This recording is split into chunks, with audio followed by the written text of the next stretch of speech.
c'est un outil très important qui doit être mis en place entre les élus et les habitants et qui doit permettre vraiment aux habitants de s'impliquer dans la vie locale de la communauté, d'une collectivité.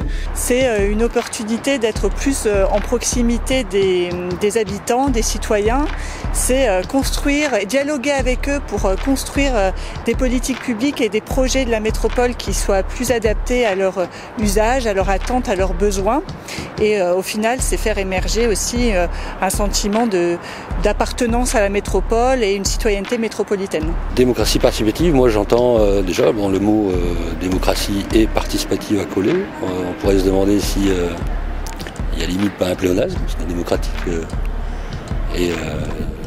c'est l'implication des individus. C'est avant tout pouvoir mettre au cœur des problématiques, alors particulièrement dans mon cas des problématiques de santé, les habitants, et leur donner justement les pouvoirs de mettre en œuvre et de participer à des actions de santé. Alors c'est tout l'enjeu de la troisième révolution industrielle, c'est vraiment se permettre aux habitants de se réapproprier des questions aussi simples que l'économie, la culture, même des questions d'environnement. En métropole, on a un outil qu'on appelle un outil de Civic Tech, c'est une plateforme numérique de participation citoyenne où les habitants peuvent nous communiquer leur avis, leurs propositions sur les sujets qu'on soumet à concertation. On fait aussi un certain nombre de réunions publiques, que ce soit ici à la MEL. Là, par exemple, vendredi, on reçoit une centaine de jeunes métropolitains pour travailler sur des actions en faveur de la jeunesse, où on fait des réunions publiques avec des partenaires sur le territoire ou aussi des interpellations dans l'espace public, comme des animations porteurs de parole, par exemple. Pour moi, ça a été beaucoup des suivis individuels, des prises en charge individuelles de personnes, dans le cadre de projets individualisés qu'il fallait mettre en place.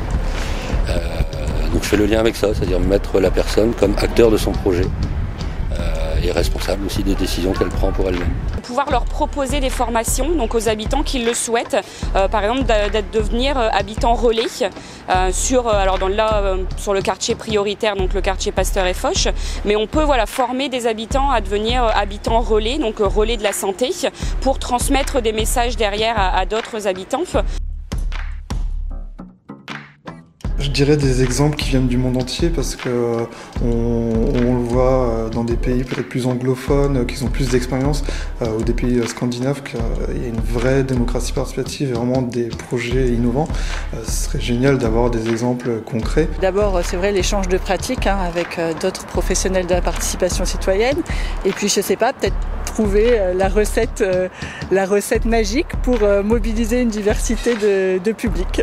Alors j'en ai vu qui allaient traiter entre autres de la scolarité. J'ai vu des choses qui tournent autour de la scolarité, ça m'intéresse. Y rencontrer justement des partenaires d'autres territoires qui peuvent avoir mis en place des actions similaires à celles qu'on voudrait mettre en place en 2018 et dans les années à venir, pour justement pouvoir échanger et connaître un peu leur ressenti sur la mise en place de ces actions, et justement aussi pouvoir rencontrer plus d'habitants qu'on le fait déjà, justement pour obtenir leur opinion et pouvoir les impliquer encore dans les actions de santé.